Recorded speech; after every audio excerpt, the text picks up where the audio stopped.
Hi friends, my name's Trish Roberts. You're watching Faint Signals from Vega.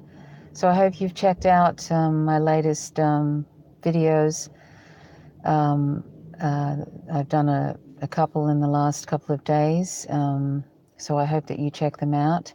Today I wanted to just bring our attention to Julian Assange, who is still in the Ecuadorian embassy after 6 years.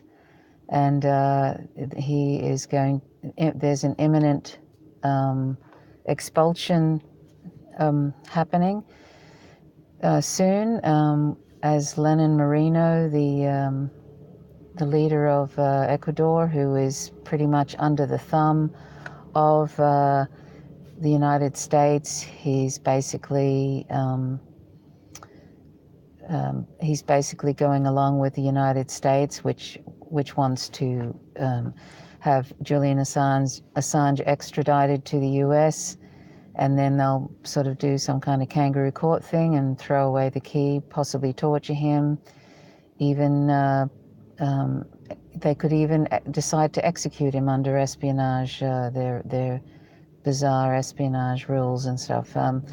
Not recognizing that he's just a publisher, he's a journalist, and that this is all about press freedom. This is about the ability of the press to publish whistleblower material, just like they did with Chelsea Manning. And this is about press freedom. What's happening to Julian Assange, the persecution of Julian Assange. I invite you to read Chris Hedges' Truth Dig article about this, about Julian Assange and the attack on freedom of the press. Chris Hedges is a Pulitzer Prize recipient.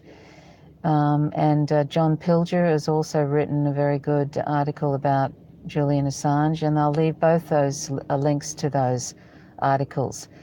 I'm very saddened excuse me, that my government, the Australian government, has completely abandoned Julian Assange. I don't see anything on any social media from the Greens or from the Labor Party or from the Liberal LNP. Recently, an ALP branch wrote to somebody from the Labor Party, and they sent back this very sad response, which was basically that he can apply to have, sort of safe passage or something to Australia or something like that. Something that's just totally out of touch with what's happening. I mean, Julie Bishop has totally abandoned Julian Assange, So, this sort of pretense that all he has to do is apply. I think he's already done all of that. And the Australian government has just let him hang out to dry. They're just letting him twist in the wind, basically. And the reason the governments aren't interested in helping him is because they worry that some of their corruption will be exposed by WikiLeaks. I mean, this is, they're all governments lie. All governments have some kind of corruption happening in them, and so why would they want to help somebody who is a publisher of whistleblower leaks? It's sort of almost counter to, governments don't want really transparency. They don't. Once most people get into power, they just want to be able to do what they want to do. That's the sad fact. And so no government in particular wants to assist Julian Assange to have safe passage, as the UN has said that he has the right to leave that embassy in safety. The UN has a couple of rulings already saying that. Nobody takes any notice of the UN unless it's convenient to do so. The UN has no teeth. And the Australian government has just left him, just abandoned him, and I'm disgusted. As an Australian citizen, I'm just disgusted. It makes me very upset to see how our parties, including the Green Party, they just pretend this isn't happening. They just don't say anything at all. This just shows what a lackey we are to the US empire. That we're quite willing to abandon an Australian citizen who has, all he has done is commit the crime, in quotes, of journalism. You know, that's all he's done. Julian Assange is a publisher, WikiLeaks is a publisher, and whistleblowing, you know, the idea of journalism is to hold the government's feet to the fire. That's the whole point of journalism. Most journalists now are stenographers, particularly in the US, but in Australia too, and in the UK. Most journalists are just stenographers and propagandists of either US empire or the conservative governments or whatever the government is at the time. They don't hold any government's feet to the fire anymore, and this is the fourth estate is dead, as I've said in other live streams. The fourth estate is dead, and it's up to you and I, all of us in the public, to spread real information about what's happening today. Where it's a moral duty for us all to disseminate information from real news, like the Real News Network, like the Empire Files with Abby Martin, like Mint Press News, the Black Agenda Report, Consortium News, that kind of thing. Jimmy Dawes Show, that's a very good program too. It's up to us to disseminate information and find and be critical of any information that we receive, including what I've just mentioned. You know, I used to watch Democracy Now! And they started promoting regime change in Syria, and they started backing up anti-Russian propaganda in a way. So even though they're very good for other issues like Palestine, you know, you have to have a critical eye all the time today, because there is so much propaganda, and suddenly some news sources that one once trusted can suddenly go off the rails and start doing what Democracy Now!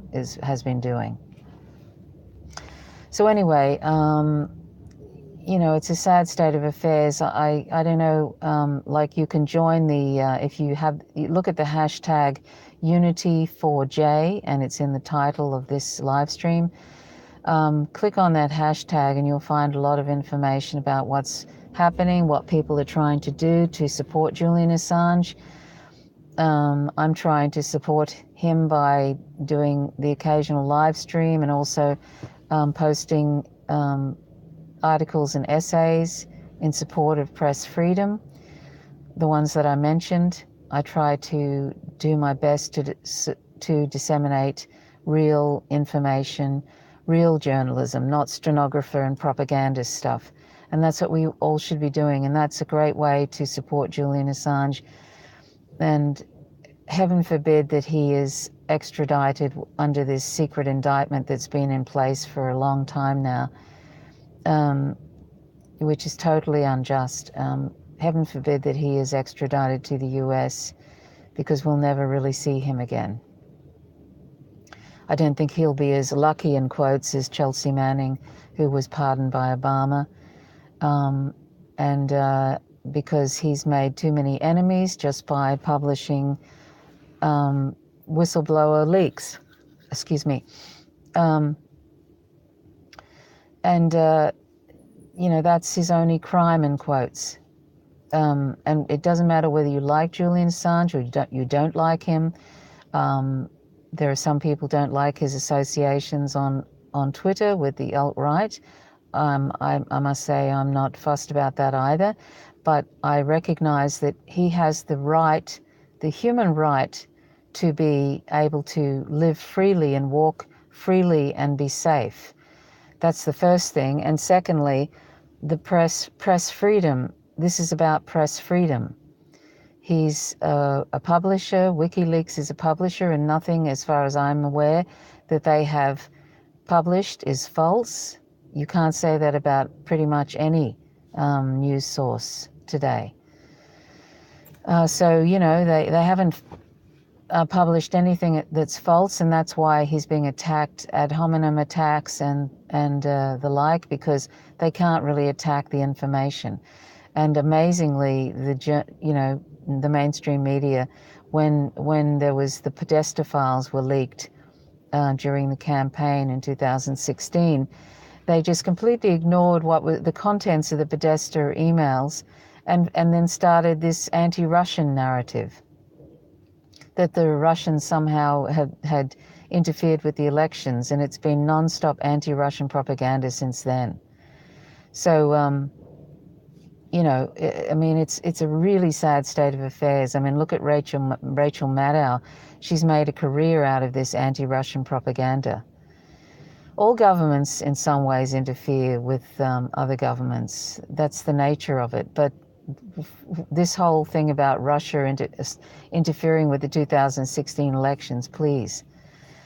And that could have been found out in a New York Minute. William Binney, the NSA whistleblower, said, they could have found that out. And the amazing thing is that the DNC allowed CrowdStrike, which they selected. CrowdStrike was selected to look into this case of supposed meddling, cyber meddling, and they handed over a screenshot of the server to the FBI, a screenshot which could have been manipulated. The DNC got an approved CrowdStrike sort of a group to do this for them. I mean, that's a complete conflict of interest. And yet the FBI just went along with that. Instead of giving the DNC giving them the server, they gave them a screenshot of it. So that's suspect right there. And if they'd given them the server, who knows, they may have even found that there was internal markings that, for example, Seth Rich, it was a leak, it wasn't a hack that happened at that time. They're trying to blame it on Russians hacking, but it was actually a leak, and they could find that out in a New York Minute, as William Binney, the NSA whistleblower, said, if they wanted to find it out. It was seen as a hack because it was such a fast download. It happened from inside the DNC. So, but none of the mainstream media has ever looked at the contents of the Podesta emails. That says everything. And they've just built a whole big anti-Russian propaganda narrative from there. And it's, apparently there's been a Gallup poll taken recently, and it seems, I don't know if this is true, but it seems like the American public haven't bought into this anti-Russian propaganda. They're much more interested in the economy. So that's something, if they haven't bought this anti-Russian propaganda, if that poll is correct, that most Americans don't buy it. I hope that's the case. I know that here in Australia, I think most people, they don't know what's going on, and there's been so much anti-Russian propaganda that they have just gone along with it. People that you would think would have looked into it more closely seem to have bought this anti-Russian propaganda, which is quite frightening to me. And it's really hard to try and turn that around. You can point out things that they can read and stuff, but people don't realize how much propaganda is put out now by the mainstream media. We're drowning in it, and they don't realize just how bad it is, how much lying through either omission or just outright lying, which just props up US empire constantly in Australia. Even the ones that one used to be able to trust, like Four Corners, props up US empire. There was something I just saw recently that's going to be on soon, which was it's just really sad. We don't even have things like the Real News Network, as far as I'm aware. In Australia, we don't have the Empire Files type programs here in Australia with Abby Martin. We don't have that kind of thing. If it weren't for the online stuff, we'd be completely in the dark, because we don't have any real, as far as I'm aware, real independent news in Australia that actually presents what US empire is actually doing all around the globe. And politicians just seem to go along with it. even the Greens here in Australia.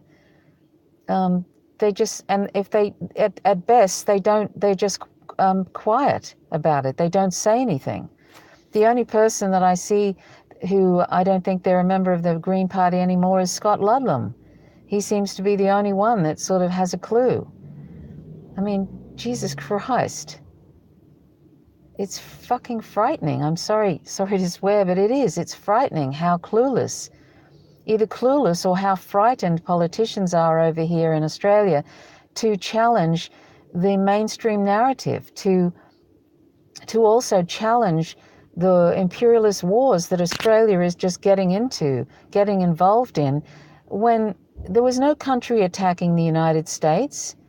You know, why are we going along with these wars when no country has been attacking the United States? I know we're allies of that godforsaken empire, but you know, it's against international law what we're participating in. And the US empire has just expanded, you know, under Obama, 2 wars to 7, and it's been increasing since then. And the US empire is directly involved in the genocide in Yemen right now. Where do you see that anywhere? There is no reference to that anywhere. Do you see anything in Australian journalism that's talking about the US empire supporting Saudi Arabia and directly involved in the genocide in Yemen, where every 10 minutes one child is dying of famine and disease, cholera? I mean, where do you see that? It's appalling.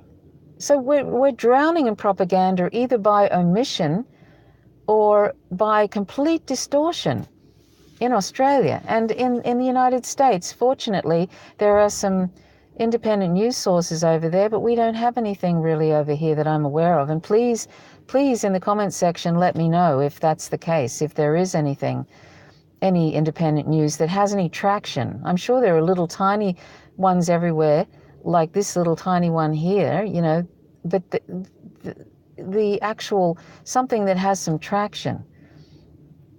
Anyway, I'm just kind of appalled. I see the noose tightening on Julian Assange, and I don't see anything, you know, from the politicians. I don't see any. I don't know. I don't see much at all, except they're not. Then, you know, when you see Murdoch press writing about it, they leave things out. There's no context. They don't really tell the story. And this is how we're treating an Australian citizen. I'm appalled. And like I've said in my other videos, they can do this. If they can do that to him, they can do it to any journalist, anytime, and make up a story. Anything that interferes with any government, they can do the same to you if you're a journalist, as they've done to Assange. That's, you know, it's creeping fascism is what it is.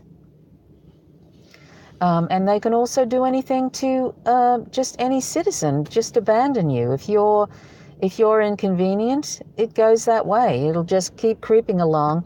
And if you become inconvenient, you could be disappeared even. I mean, this is how fascism starts. This is how Nazi Germany started. You know, they get rid of anybody who's interfering with the corruption that they're doing and the amassing control. They get rid of, you know, anything that's the fourth estate that's going to expose any corruption, and it goes like that. And this is what's happening right now. This isn't hyperbole to say that. What's happening to Julian Assange is basically an attack on press freedom. It's an attack on democracy. And if we're not doing something, if we're not trying to do our best as individuals, as members of the public, then we're just allowing this to happen. So we must do something. We must act. We must act on this right now, and just, you know, check out the hashtag Unity4J, and it's in the title of this live stream. Click on that, and you'll find out how you can help. I hope that it's not too late. I read something in Telesur English today where Marino is basically said, and I don't know, this could be just a story. He said that if Julian Assange is willing to surrender himself or something to the UK government and then serve time or something for jumping bail, then maybe the Ecuadorian government can work something out with him and he can be free to leave and have safe passage or something. Now, that could be just a load of nonsense. I don't believe really anybody at this point. I also, the fact that he jumped bail for good reason, and you know, if you've watched the Real News Network and the interview they had with Alfred de Zayas, who was a human rights lawyer, he said they were going to basically arrest him. So if he didn't jump bail and find safety in the Ecuadorian embassy, he'd probably already be in the United States in a prison rotting at this time. So he did the right thing in that. But he did say he's been in this Ecuadorian embassy without liberty for 6 years. That should be enough. You know, it's almost like time served, you know, well and truly over the time of that one would expect after jumping bail. So Alfred de Zayas, he said, I think that's how you pronounce his name. He said, even in that regard, he's already served time. So he should just be allowed to leave and have safe passage to Ecuador. I'm not even sure at this point that Ecuador is probably a safe place for him now with this U.S. puppet, that Lenin Moreno. I'm not even sure. It was okay with Korea, but it's not with this man, I don't think. I don't trust him at all. So, and the Australian government, sadly, isn't going to do anything. It's just useless, and I'm disgusted with my government. Anyway, and all the parties, including, the Greens Party, what are they doing? Nothing. In fact, a Tasmanian Green leader here, Cassie O'Connor, said some really, sort of ad hominem attack on Julian Assange. She's also bought into the anti-Russian propaganda, and she called Assange a creep, in quotes. I had an interchange with her on Twitter, and she just has no clue. So that's the leader of the Tasmanian Greens. It's disgusting. So I just blocked her. I just thought, God in heaven, how awful. So that's the level of understanding that some of these politicians have. They're just absolutely in the dark and clueless, and they don't seem to have a clue about the importance of press freedom. They don't even seem to understand what WikiLeaks is, or that they're a publisher and that this is very important. They don't seem to get it at all. Anyway, that's all I really wanted to say. I'm just imploring people to please do something to help disseminate information about Julian Assange. Look at this hashtag #UnityForJ and see what you can do. That's, all we can do. The public, it's left up to us now, basically, to do something, because, we're going to have to apply pressure and insist that he be protected. And I don't know if it's too late, but anyway, do what you can. And if you're in London, go down and do some vigils outside the Ecuadorian embassy. Okay, well, that's all I wanted to say. Please subscribe to my YouTube channel at Vegantrove, VEGANTROVE, and click the little notifications bell. Otherwise, you won't get notifications about any live streams or vlogs that have been uploaded. So please do that. And thanks so much for watching. And please feel free to leave comments. And I hate suggesting this kind of thing because it's real promotion stuff, but it seems like the way to promote a channel and get a little bit more traction is for people to leave comments, excuse me, and hit like buttons. I mean, I hate all that stuff. I hate even suggesting it, but I'd like veganism to spread. Excuse me. I'd like veganism to spread, and I'd also like people to start thinking about developing a real anti-war movement, and also pushing against US empire and imperialism. And that's what I talk about mostly on this channel. So so feel free to hit the like button and leave comments, and that helps apparently with algorithms and rubbish like that.